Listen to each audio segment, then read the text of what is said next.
Welcome to the Peak Performance and Peak Satisfaction podcast with Master Executive Coach Sherry Gregoff. Sherry helps business people perform better, get rewarded handsomely, and actually enjoy their work. After having her own career turnaround, she now helps other high-powered business professionals experience the same. Join the movement to work differently. Welcome to the podcast. It's great to have you here. It's easy for our work to become rote, routine, and we can find ourselves just going through the motions, living for vacation. In this episode, we will rekindle our love for our work again, leaving inspired to take advantage of this opportunity to fully use our talent and make a mark on the world. Before we jump in, I want to shout out one of my clients who had a win in this area. Here's the quote from her. "There's a lot that I love about this job. The value that I add to clients, the pace at which I am learning new things and sharpening my skills, and my network of kind colleagues from whom I learn regularly. I remember that now and review it daily." In the noise of the daily grind, she used to focus on all the downsides of her job, the understaffed team that she was a part of, with gaps emerging on the regular, disconnected bosses, demanding pace of the workday, growing overwhelmed and disenfranchised. When we began coaching together, loving her work felt very far away, and loving quitting to find a different job felt more authentic. She is now far more aware of what she loved about her job and why she chooses to show up there every work day. It had to do with serving her clients at the highest level with skill, being challenged but up to the task, learning about new developments in her industry, and learning from her brilliant and kind colleagues. Knowing this to her core and revisiting it anytime lessened the blame and resentment to help her love her work again. Similar victories are shared by all of my clients, and I have experienced it too in my own career turnaround. So let's hop to today's podcast content and get you on your way to experiencing this also. In your personal experience in your own career, and in the exposure you have had to others' careers, work may have been regarded as a dreaded task to avoid and to endure. There is this concept of adulting that we often reference now. It's depicted as being a drag to be an adult. It's something that is assumed we don't want to do, but have to do. It's Groundhog's Day. Each workday much like the last. Same stuff, different day. So then we have our vices to escape or dull the nagging pain of this adulting that we are forced to do. We get lost scrolling or binge watching series or getting wrapped up in a movie in someone else's story to escape. Or we eat, drink, or use substances to try to forget. Or we shop and spend money on things to try to make up for these hours spent doing this dreaded thing.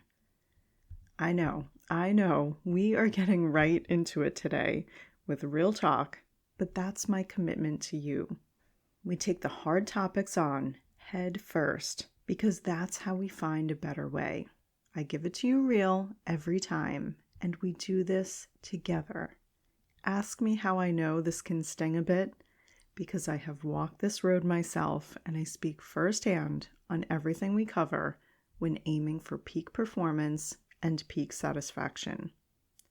The dynamic we are calling out today, this perspective of seeing what we do as a chore, things that we have to do like adulting, applies in the office and at home. Once a friend of mine sent me a meme of a mom standing at a kitchen sink with a sign above it that said, "It's wine o'clock," and she was grasping that wine glass like a lifeline in the middle of a scene with young babies. It hit a little close to home. It was shared in pure jest, just another person feeding the frenzy of the jokes that we make about our existence and how we cope, but it was a shake for me that helped me see the cultural norms that I was ready to shed. The story there was how difficult life with young kids can be, and when you make it through a crazy day, or in this woman's case, starting earlier than that, the reward is a nice glass of something to numb you. This soured and twisted perspective could make me think I needed a glass of a numbing beverage to just cope with caring for the kids that I myself had prayed for and adored, surrounded by abundant blessings in every way. This obligation dynamic can taint our perspective. Let's take another example. I see my kids starting to talk about the daily dread of school. It's middle school, so kids can be pretty vocal about their protests at this age. And it's a thing now that all the kids say, can't wait for school to end, for the weekend, for the break. It mimics the adults talking about work. With my kids, we talk through the alternative, staying home in isolation, not seeing friends and teachers daily, boredom setting in quick, not learning anything new or applying what they know to create something new. It will likely have them turning to video games or TV just for distraction. What is it exactly that we are hoping for daily instead of school? Walt Disney World as a permanent residence, maybe, but anything they could come up with really didn't get it done in terms of being fun and satisfying for the long haul. So, with my kids in school, we catch them early and help them to not fall into the trap of convincing themselves that they are living a life of drudgery, out of obligation, that they and everyone around them are forced to do. So let's bring this to the example of the day, our work. Have you ever experienced the Sunday Scaries, the dread in the pit of your stomach when you know that your free time is about to end and you have to show up at the designated time on the designated morning at your job? We may spend half the weekend anticipating and dreading Monday morning. Anxiety and worry can wash over us like a tsunami. What will the week bring? Will we be able to handle it? Will it be painful? We wish we didn't have to go. We wish we didn't have to work. Tossing and turning in bed, waking feeling startled, until finally that alarm goes off. Now we've got a case of the Mondays, the Monday morning blues. So we snooze our alarm several times and pull the covers back over our head until the last possible second that we can wake up, race around, and just make it close to on time. The best part of waking up is coffee in our cup, so enter crutch number 1. Never mind that we tossed and turned all night from not being able to calm down. We load up on caffeine to get us going, maybe a pastry and a sugar jolt for good measure. It's Monday after all. We deserve a treat. We get in the office and are met with sarcastic, happy Mondays as everyone tries to adjust to work like it's the first time. And that's just the start of the work week norms and traditions that play out in our culture. Then we have the end of the workday and the work week. It's 5 o'clock somewhere. Permission to drink away reality, at least by 5 p.m. Everybody's working for the weekend. On Friday, it's TGIF. I could keep going. Here's the thing. Most business professionals I know feel shot by the end of the workday and don't feel up for playing with the kids, pursuing that hobby, or even enjoying their time at home without some of our crutches that we have come to rely on. Weekends, too. I hear many business people say that's when they catch up on email or get ready for the new week by doing, you guessed it, dreaded tasks like getting groceries, pulling the home back together, laundry, and running personal errands. So, if we are working for that weekend, but not really enjoying our weekends either, well, by now you spot the vicious cycle here. We've got things pretty distorted. A great place to start flipping the script here is with our work. It takes up most of our waking hours in a week, so let's revive our relationship with it. Getting things right with our work can start the flywheel of positive momentum with everything else. I'll start with the same argument that I make with my kids about school. Is it helpful to have a built-in social interaction daily with like-minded people working to solve the same problem that you are, with related skill sets, some in the same season of life as you? Of course it is. We are hardwired to want to make a difference, to make a contribution, to have a significant impact on the world. We have an innate pull to learn and grow, which reinforces the first drive to make a difference. We like to connect with other people and feel belonging. Work is our opportunity, our playtime, our microcosm to create through trial and error, make a best effort to leave our mark, make some mistakes, learn from them, iterate, and try again. So we are learning and growing while contributing with opportunity to make that impact more significant all the time. Along the way, we have mentors and peers and mentees who form our pack, a cadre of people from whom to learn and to whom we may offer up the wisdom that we have racked up over time. So we have our home front, our people hand-selected with which we live this life. We have our community, our broader set of people that we can impact, and we have our work, where we use our specialized skill to create value. This reorientation of what role work can play for us that is good and pure and constructive is where we start. This is the first way to love your work again, to remember why work is good for us, and clearly see the alternative life of leisure for what it is, a sexy-sounding vision that in reality would leave us feeling unfulfilled and hollow. Remember how work can be fulfilling and give us purpose to leave things better than we found it. I have coached clients who had it with work because they felt they were ready for, and at times entitled to, a life of leisure.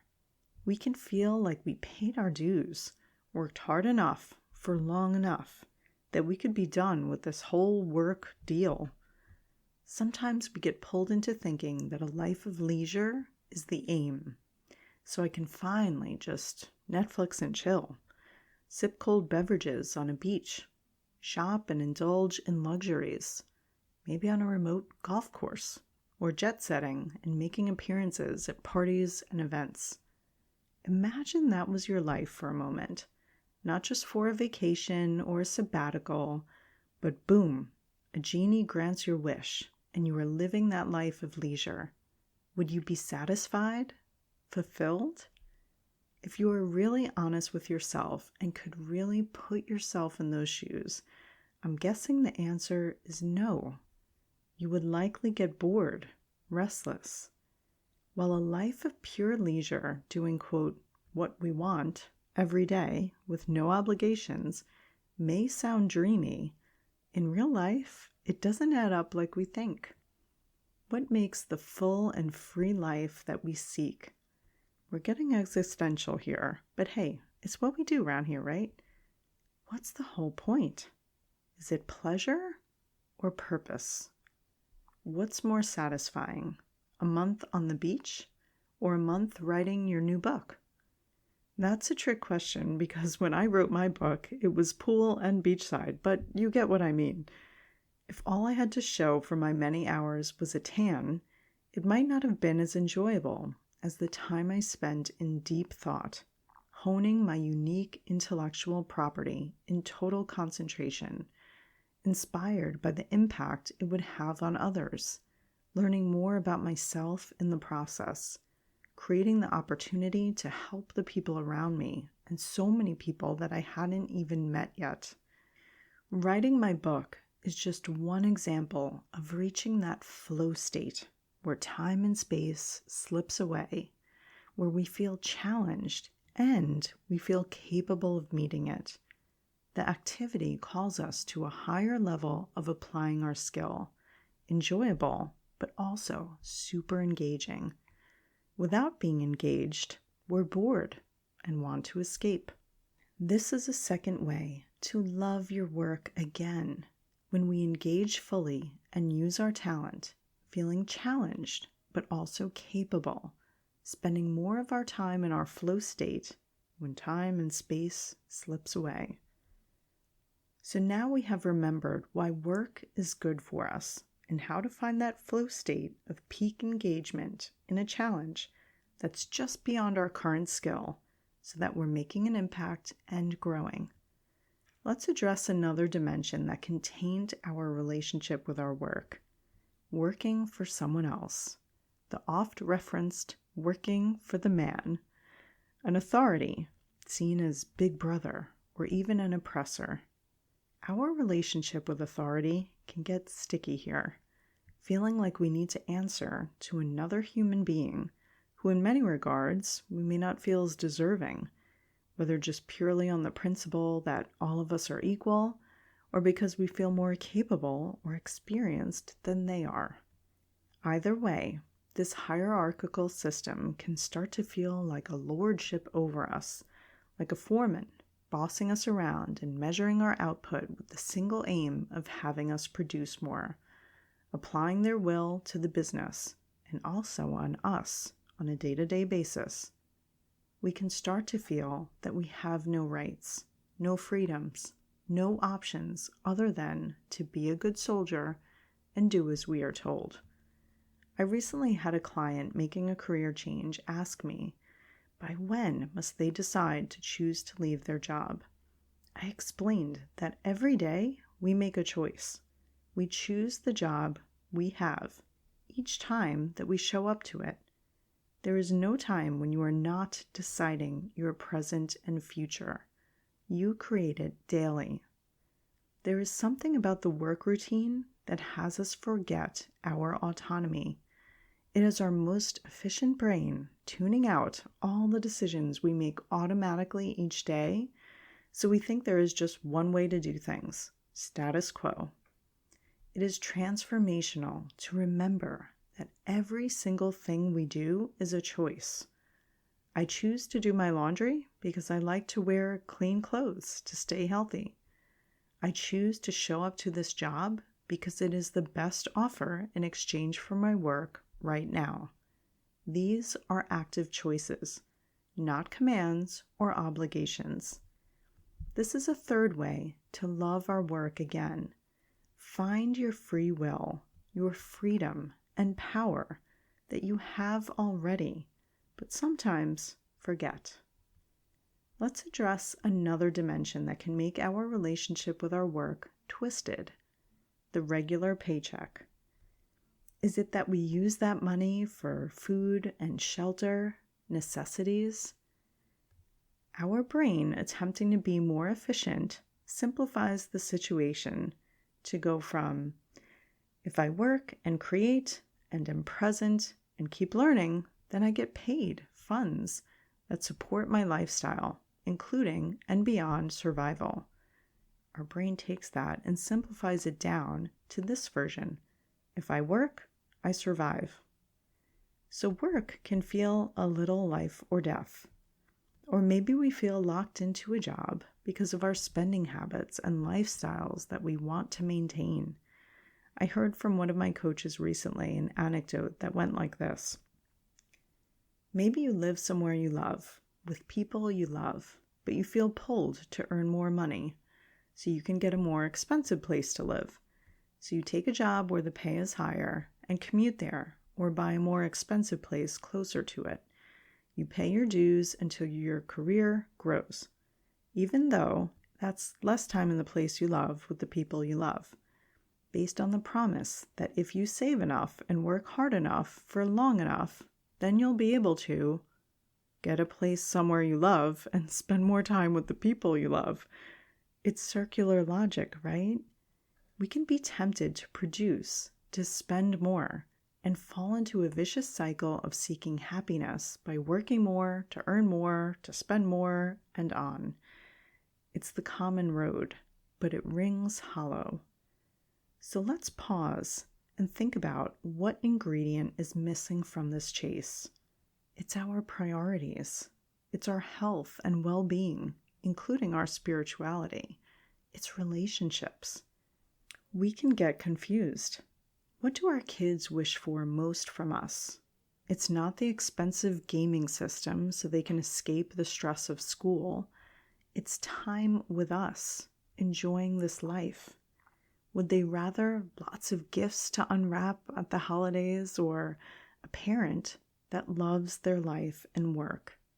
I have watched clients trade getting the support they need to prevent burnout from work, to support them in undoing the harm that self-destructive behaviors inflicted on their bodies and minds, to instead fund lavish Christmas gifts for their families. I use the child example because it helps us see what we want too. Is it the bigger paycheck or is it safety? Is it the bigger role or is it peace? Is it public recognition or is it fulfillment? Only we can answer this.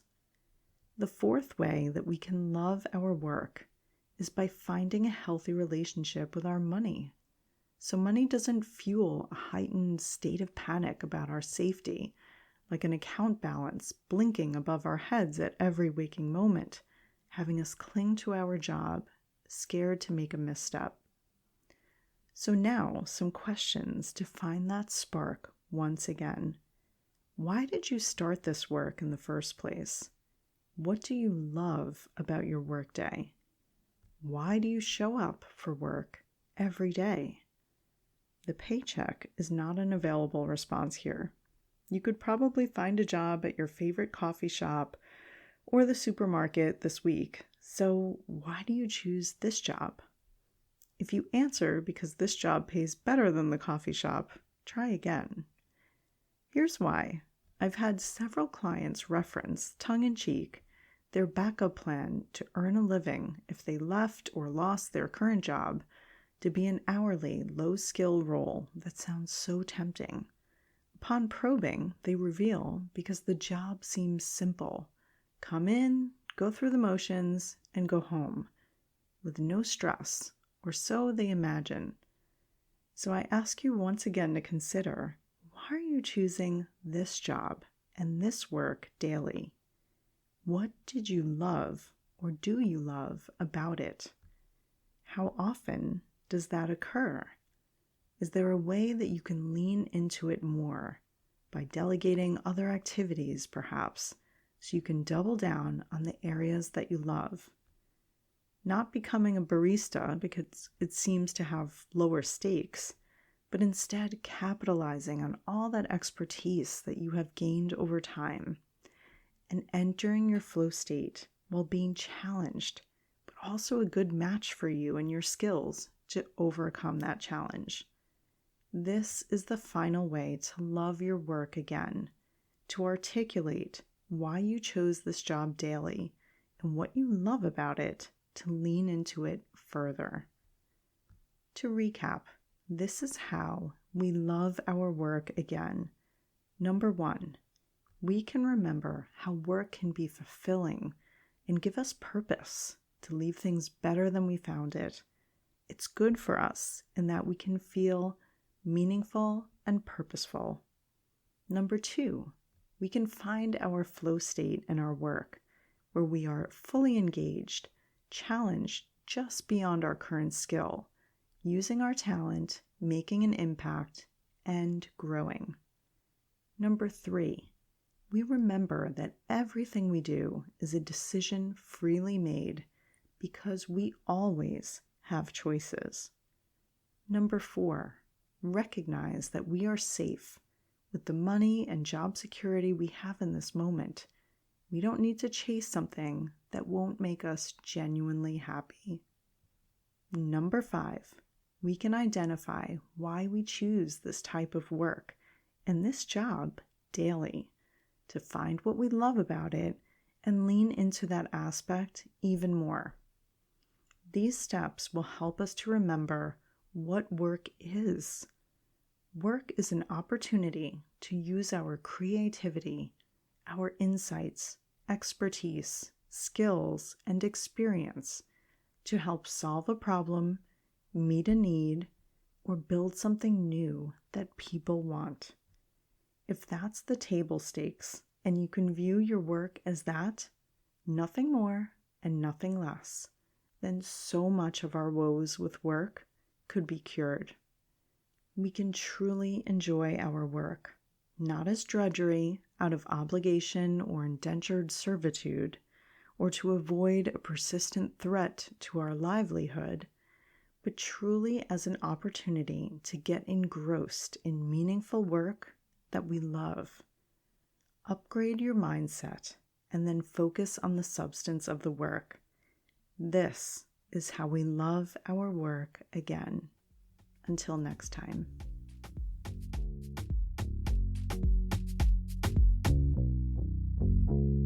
Looking for support in applying the principles and strategies in today's episode?